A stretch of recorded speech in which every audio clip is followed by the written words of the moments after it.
What is communication? In short, communication is the process of sharing messages between two or more people. Communication always involves a sender, a message, and a receiver. The sender is the person who shares the information.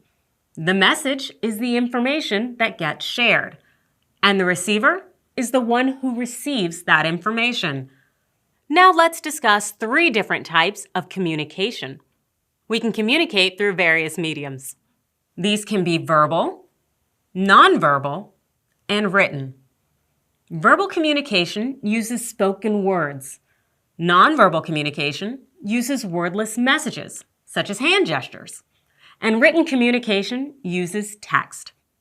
If we speak clearly, share our messages through appropriate mediums, listen attentively, and seek clarification by giving the sender feedback, the communication process can work great.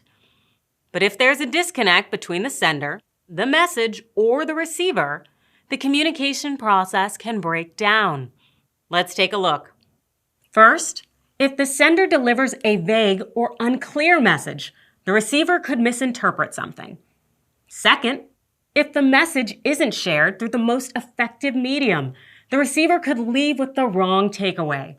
Consider how someone might misread your emotions if you share them by email instead of in person.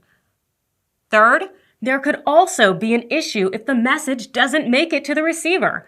Think about all those emails that accidentally ended up in the spam folder. Fourth, if the receiver is distracted, they could also miss some important details. Finally, the receiver could also be confused and not give the sender feedback. Let's say you get a text message with confusing acronyms. If you don't follow up, you may never know what the sender meant. The key to communication is the process.